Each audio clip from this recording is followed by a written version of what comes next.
So now we're going to complicate things. And this class is going to be sort of a story of me giving you something and then making it more complicated over and over and over until you're experts at something. So we have hello world, we have print, and I'm going to introduce what's called variables. When I say the word variable, I want you to think of a container. That container is going to hold something. It can also be an empty container, technically speaking, but it's a container. It has that thing inside it.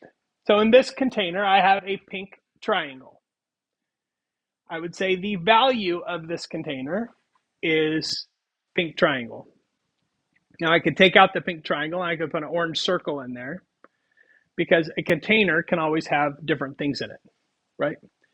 Now, my wife loves organizing things. So obviously when she sees like the container aisle at Target or goes by a container store, she gets very excited because then she can put things in the containers and everything's very organized, right? And containers are very satisfying in that way because they allow us to organize and find our stuff really easily. And so a variable works the same way. Now, the thing about a variable is that we name a variable. Most of you, if you've taken like algebra, right, you're familiar with the idea of a variable, like X and Y. Those are mostly what you see in algebra, but we're not going to use those because those aren't good variable names. We're going to really try hard in this class to name our variables things that make sense, things that tell us something about that variable, what it's for, what's in there, what we're doing with it, something like that. So there are rules for naming variables in Python. They must start with a letter or the underscore key. You probably don't use underscore very much if you're not a programmer, but you're going to get used to it. You may not even know where the underscore is. Typically, it's shift and hyphen on your keyboard, upper right-hand corner. So that's an underscore. Underscores are nice to include in names if you want to include a space in the name, because a variable name cannot have an actual space in it, but if you use an underscore key, it kind of looks like a space. A variable name cannot start with a number, and it can only contain upper or lowercase a through z, 0 through 9, and the underscore character. Also, big important thing. This is a thing that will trip up many of you. Variable names are case sensitive. So if I have a capital S string and a string that's all lowercase, those are two different variables. Python doesn't see any connection between the two of them. Remember, Python doesn't understand English. Python just understands its own commands.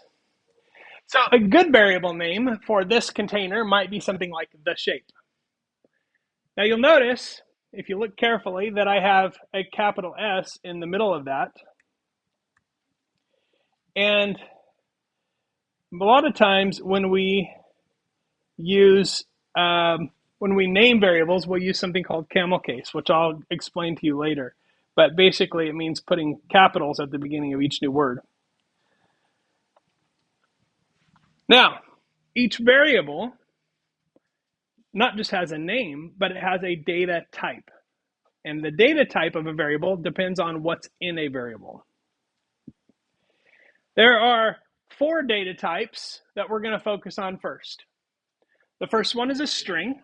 You've already mastered that, the string literal. So a string is enclosed in quotation marks. That's how we know it's a string.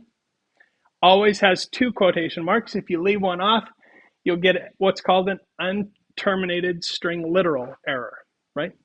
So you always have the 2 quotes. And a string is always that exact value, those exact characters in that exact order. An integer is any number with no decimal. So whole numbers only. Can be positive or negative, from 0 to infinity in both directions. Well, more or less, as far as we're concerned in this class anyway. There are limits, of course, but positive or negative whole numbers are called integers. A floating point number, aka a float, is a number with a decimal. Okay, floating point or float. A Boolean is only two different values. It's either true or false. So those are the four data types that we're going to be playing around with first. And it's important to know your data types because a data type can limit what you can do with things. So to recap, naming variables, now that we have data type associated with it, what I like to do and what I recommend that you discipline yourself to do is create variable names that indicate not just what the variable does, but also what kind of data it is. So for example, if I had a string that was the name of a person, I might call it str name. An integer that's an age is int age. Maybe a GPA would be a float GPA or FL GPA for short. And then bool, like me, is true. Okay, true or false. But if I have something that is a Boolean value like that, I may say bool in front of it. So again, this is called camel case. Okay, and you'll notice that camel case, instead of using underscores to space between words, what it does is each new word gets a capital letter. We usually start lowercase, capital, capital, capital, capital. That allows us to read that more complex sentence with no spaces more easily. If you compare, this is called camel case to this, it is harder to read, right? So that's my recommendation. Will I fail you on an assignment or make you redo something if you don't use this convention? No, but I strongly recommend that you do. It will save you down the road. And when I tell you something like that, like please pay attention to this because it'll save you down the road, I really mean it. It will save you down the road. So putting it all together so far, if I go back to this, okay, how does procedural code treat variables?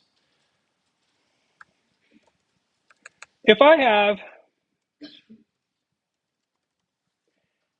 something called str greeting here, okay, there's a variable there, right? You can see in PyCharm that it's a different color. Now, these colors are specific to my computer. Your computer might look a little bit different, but it should have a color scheme that distinguishes between different things on your screen. So you can see up here that I've got my first line. It says hello. Then it says print str greeting, and it's giving me an error. The error I'm getting exists because it's basically saying it gets to that line and it says, I don't know what str greeting means. You're telling me to look in a container called str greeting for something, but I don't know what that means yet. So I'm going to get an error here. Now, if I want, I can insert a line 1 here where I can tell the computer what str greeting means. And the way I do that is through a process called assignment. I'm assigning a value to str greeting, or I'm putting something in it.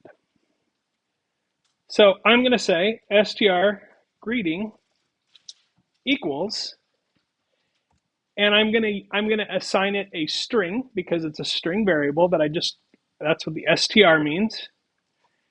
And the greeting tells me, hey, this is supposed to be some kind of a greeting. My name is Bill. So now, on the very first line, I'm putting something in the str greeting container. I'm also making it so that that exists, right? On line 1, before line 1, if there was a before line 1, before we get to this line of code, str greeting doesn't exist.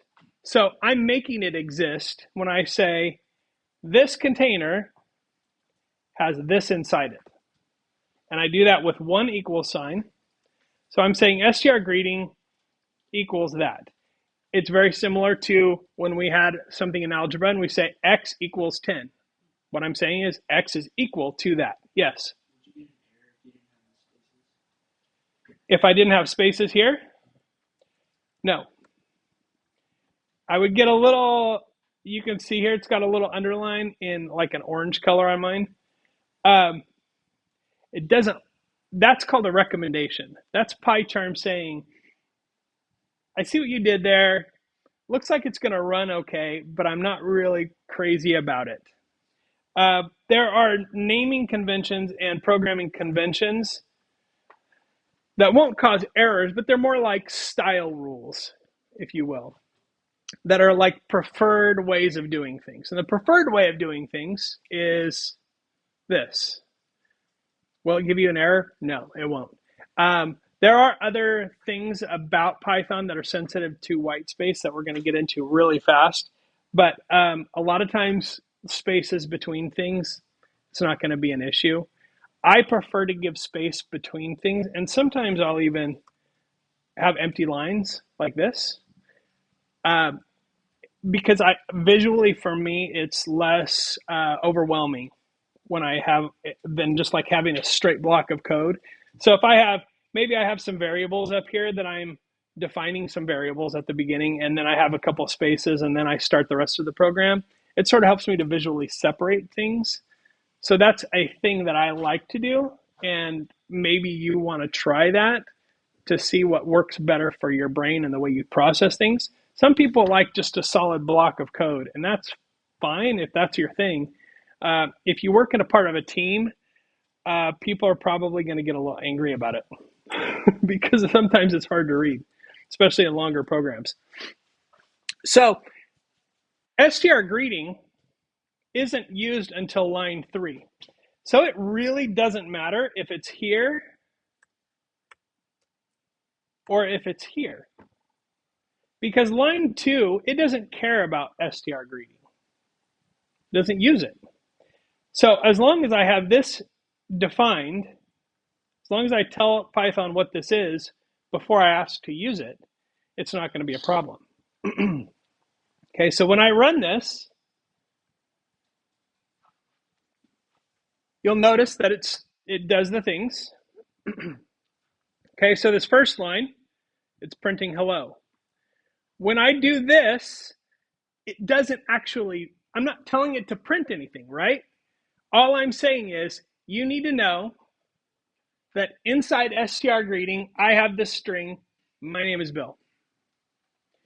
Then I'm accessing that. I'm saying, go into the container called str greeting, see what's there, and print it, whatever it is. And then at the end, I'm just printing line 3. But when I print out that program, it's not like there's a blank line where I'm doing the assignment. It just doesn't do anything because I haven't told it to do anything. Now, here's an interesting thing. I can change the value of this anytime I want. So if I say later, str greeting, so I set it as my name is Bill, then I print it, and then I change it to my name is David. And maybe I print it again after that. What you'll notice is it'll print whatever the value is of that variable at that time. Okay, so it's just going down the list. Print hello, set the name of str greeting to my name is Bill, print it. Then set the name of str greeting to my name is David, then print that. And then print this is line 3. Okay, so that is how we're using variables in the most basic way. They're containers that hold stuff. Now, can I take this and change it to the number 89? Will it give me an error? Nope. It won't, because I can print a number. I can change it to a float.